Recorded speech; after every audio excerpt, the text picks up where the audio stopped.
नमस्कार दोस्तों, मेरा नाम संदीप साहू है और मैं एक सेफ्टी ऑफिसर हूँ। और आज हम एक्सटिंग्विशर पर चर्चा करेंगे। एक्सटिंग्विशर का मतलब अग्निशामक यंत्र, इसको हम इंग्लिश में एक्सटिंग्विशर भी बोलते हैं।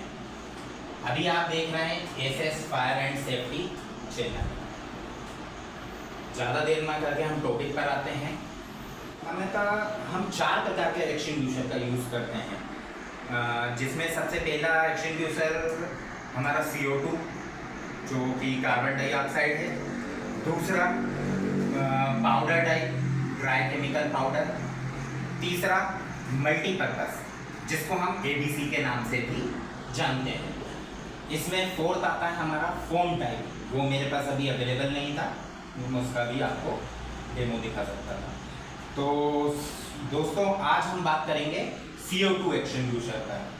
CO2 एक्सटिंग्विशर ये सामान्यतः B और C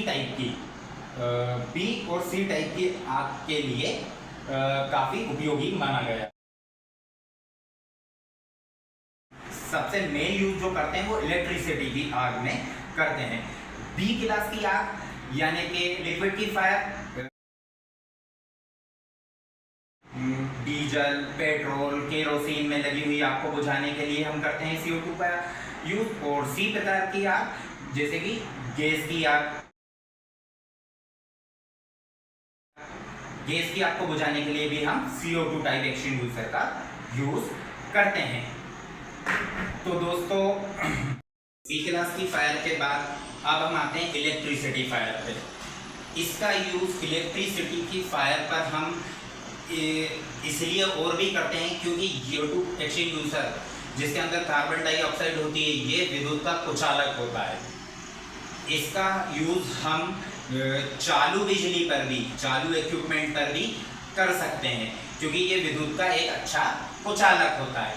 इससे विद्युत के किसी भी प्रकार के इक्विपमेंट पर चलाने पर ये खराब नहीं होते, ये उनको प्रोटेक्ट करता है और सेफली आपको वर्क कैसे करता है। तो इसमें हम ये देखेंगे कि CO2 गैस लगी हुई आग में से ऑक्सीजन का कटाव कर देता है। ऑक्सीजन का कटाव कर देता है का मतलब आपने फायर ट्रायंगल को तो समझा ही होगा। फायर ट्रायंगल मतलब जिसमें एक ट्रायंगल होता है जिसमें ईंधन, ऑक्सीजन और अपना टेम्परेचर, इन तीनों को मिलकर एक फायर ट्रायंगल होता है। यदि इन तीनों में से किसी भी एक एलिमेंट को अगर हम हटा देते हैं तो आग बुझ जाती है। वैसे ही same CO2 extinguisher same work करता है। इसमें फायर ट्रायंगल में से वो ऑक्सीजन का कटाव कर देता है जिससे कि इजीली आग बुझ जाती है। ये गैस होने के कारण आग को बुझाकर वातावरण में, हवा में दोस्तों हम इसके यूज पर बात कर लेते हैं। इसका यूज हम कहाँ पर करते हैं, मोस्टली इसकी जरूरत हमें कहाँ होती है। जैसे कि कंप्यूटर लैब हो गई हैं, इलेक्ट्रिक इक्विपमेंट लैब हो गई हैं, बंद कमरा, कोई केबिन हो गया या कोई हॉल हो गया, कम्युनिटी हॉल हो गया, असेंबली हॉल हो गया, जहाँ पर भी मतलब हमें बिजली का खतरा लगे तो उस जगह पे मेनली हम इसका यूज़ करते हैं। अच्छा, इस सिलेंडर की कुछ रोचक जानकारियाँ हैं जो मैं आपसे शेयर करना चाहता हूँ। प्लेस से दूर रहने को कहा जाता है। क्यों? क्योंकि ये गैस जो है रंगहीन और गंधहीन होती है। ये आपके स्वास्थ्य पर भी प्रभाव डाल सकती है। इसलिए कहा जाता है कि जब भी इस एक्सटिंग्विशर को हम चलाएं तो कुछ देर तक हम प्रभावित क्षेत्र तक ना जाएं, उससे दूरी बनाए रखें। अच्छा, इस सिलेंडर का रिफिलिंग मतलब जब इसमें गैस भरी जाती है तो उसका 50 kg पर सेंटीमीटर स्क्वायर के हिसाब से इसके अंदर गैस भरी जाती है। और जब हम इसको डिस्चार्ज करते हैं, ये डिस्चार्ज होल है, जब हम गैस को रिलीज करते हैं, डिस्चार्ज करते हैं तो 17.5 kg पर सेंटीमीटर स्क्वायर के हिसाब से रिलीज होती है। अच्छा, इसमें कुछ सिलेंडर की कुछ मुख्य जानकारियां हैं। जैसे कि ये सिलेंडर है, ये स्टील का बना होता है, इसमें कुछ मिश्र धातुएं भी मिली होती हैं, बट इसकी सबसे खास बात यह है कि इसमें कहीं पर भी जॉइंट नहीं होता ताकि लीक होने का खतरा ना रहे। ये इसके ऊपर जो हम हाइड्रोलिक टेस्ट करते हैं वो 250 kg पर सेंटीमीटर स्क्वायर के हिसाब से करते हैं और 4.5 kg तक गैस इसके अंदर स्टोर रहती है। ये जो हमारा है एक्सटिंग्विशर आप जो देख रहे हैं, इसमें ये जो बाल लगा है ये हमारा होता है ओपन बॉल, ये कैरिंग हैंडल, ठीक है। और इसी में एक ये डिस्चार्ज हॉर्न लगा होता है, और डिस्चार्ज हॉर्न को कुछ इस तरीके से बनाया जाता है कि यहाँ पर आपकी ग्रिप रहे, इसको अपन कैरिंग हैंडल को मतलब हैंडल बोल सकते हैं, और इसको हम डिस्चार्ज हॉर्न बोलते हैं। अच्छा, इसका ये जो मुंह है शंकु आकार का क्यों होता है?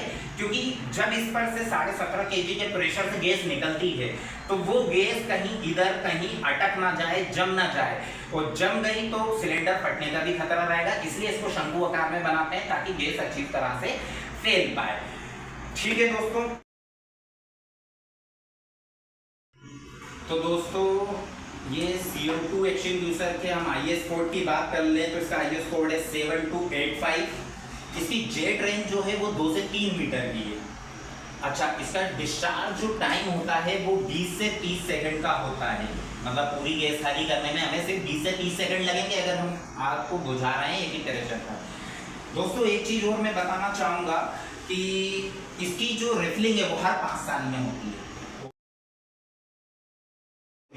इस सिलेंडर का जो डायामीटर होता है वो 130 mm से लेकर 140 mm तक हो सकता है। ठीक है सर, अब इसके रखने की पोजीशन में आपको थोड़ा बताता हूँ। कहीं पर भी अगर हम इसे इंस्टॉल करते हैं, कहीं पर भी रखते हैं, जो भी मतलब ज़रूरी प्लेस है जहाँ हम इसको रखते हैं, तो जहाँ भी दीवार पे या पिलर पे अगर हम इसको टांगे तो उसकी हाइट कम से कम 3 फीट होनी चाहिए, न उससे कम और न उससे ज़्यादा। ये एक स्टैंडर्ड साइज है जिसमें एक्सटिंग्विशर को उठाने में और निकालने में किसी भी प्रकार की परेशानी नहीं होती, ना ज़्यादा झुकना पड़ता है और ना ज़्यादा कोई परेशानी होती है। अब मैं इसको आपको एक डेमो दिखाऊंगा, यहाँ सामने आपके चलाकर दिखाऊंगा। तो दोस्तों अब मैं इसका आपको डेमो दूंगा, एक बार इसको चला के दिखाऊंगा और इसको चलाने की सही पोजीशन क्या होती है वो भी आपको दिखाऊंगा। आ जाइए, इसको नीचे कर लेते हैं ताकि चलाने में आसानी हो। सबसे पहले हमको ये डिस्चार्ज होने उसका जो एम है वो आग के बेस पर होना चाहिए, मतलब हम एक्सटिंग्विशर यूज़ करने के लिए पास मेथड का यूज़ करेंगे। पी से पुल द पिन इसका हम पहले ही निकाल चुके हैं। ए से एम ऑफ द बेस, ये मैंने एम ऑफ द बेस आग के बेस में निशाना लगा दिया है। तीसरा होता है स्क्यूज द हैंडल, हैंडल मैंने पकड़ लिया और इसके बागी को मैं घुमाने वाला हूँ। और आखिरी होता है स्वाइप टू साइड, मतलब झाड़ू की तरह आग जहाँ तक फैली है उसके बेस में हम झाड़ू की तरह फेर दे रहे हैं, तो इससे आग आसानी से और जल्दी बुझेगी। तो देखें आप हमारे CO2 का डेमो।